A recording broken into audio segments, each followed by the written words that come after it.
Hey, welcome home. Terrell here. I wanted to share a very easy Resonator mod that you can do for these Kmise banjos. So I've generally modified my Kmise tenor banjos and my concert banjos. I enjoy them very much, and they're excellent project hobby instruments if you're looking to do some mods to make some custom instruments.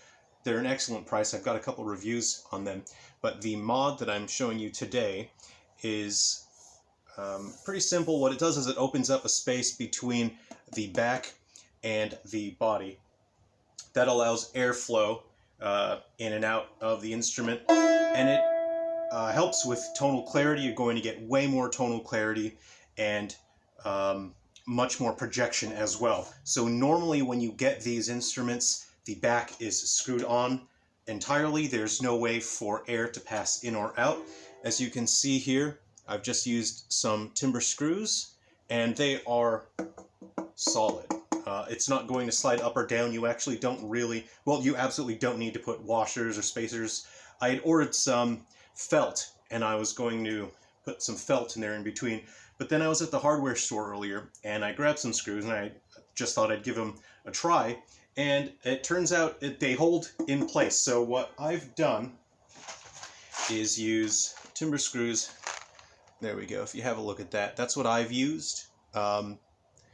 Yeah, so if you get the right diameter, you don't have to do any extra work. There's no drilling involved, and I'll show you.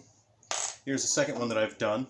This banjo is with classical guitar strings here and one ukulele string here. I wanted to get a nice soft mountain sound, and this is open G.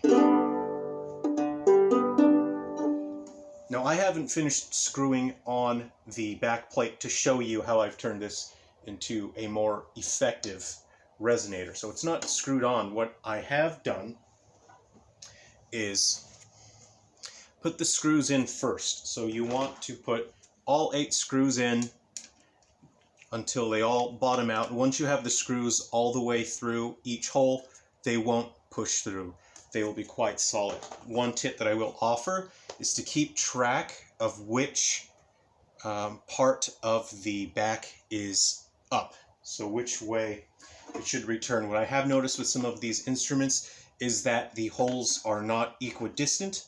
So if you forget which way it is supposed to be oriented, if you go like that, the holes will not line up. How are you supposed to keep track of that? I'm not your real dad. I'm not going to tell you how to do that. That's up to you to figure out. It should be fairly easy just to keep track of which way is up and down. And after that, generally what I will do is I'll just make sure all of the screws are lined up in their holes before I do any kind of screwing. So you can see I'm just making sure that the screws are lined up to go in their holes. And what I'll do is just I'll give it one turn first. I'll go 1, which is really a half a turn. Yeah, it's about half a turn until they are all in first. Half a turn, and I'll just make sure that none of them fall out of their holes. You want them to stay aligned. Okay, half a turn. This guy's popped out a little bit, so I'll push him back into his hole. Half a turn, half a turn, half a turn. Once I see that they are all started, this time I'll give it a full turn. So 1, 2, 1, 2, 1, 2, 1, 2, 1, 2, 1, 2, 1, 2, and 1, 2. What you can do is eyeball it, you hold it up, and you can see if any of these screws seem to be pushing up. If they're pushing up on the plate, you just go ahead and adjust that. Now, I've only given these 2 turns. I can see there's still a sufficient amount of space for air to pass through. What I will do is just give another full turn again, just to make sure it's nice and secure. I don't want any risk of this plate just falling out from not being screwed on tight enough. So it's pretty easy. These screws, this is a pack of, I don't know, 100 in there. I think it cost me about $4 for that pack of screws. So there we go. And now, you can see that it's quite solid. It's not going anywhere. It's not going to fall in. It's not going to fall off. And that is pretty easy to do. That's something you can do yourself. So if you own one of these Kmise ukulele banjos, this is something I do recommend doing, not just for the volume, but for tonal clarity. This makes a huge difference. It's a much more pleasant sounding instrument.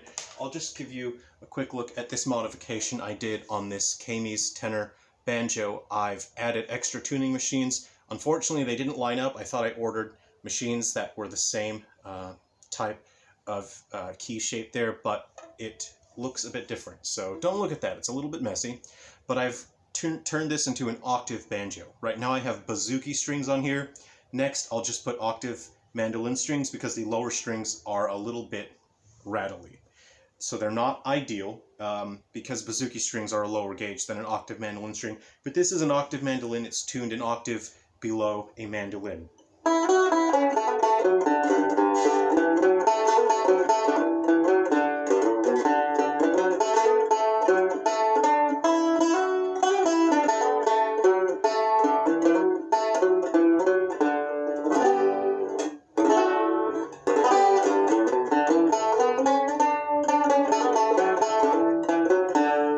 Tuning stability is not great because these two lower pairs are very slack, and that results in an unstable tuning as they don't really stretch the way that they need to in order to become stable. So I will be ordering new strings, but that is my octave mando banjo.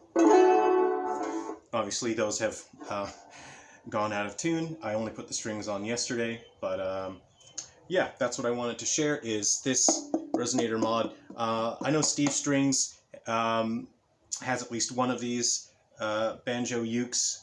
This is pretty easy to use if you're watching, Steve.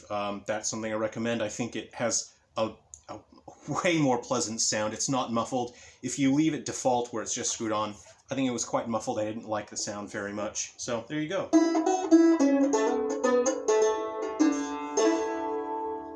All right.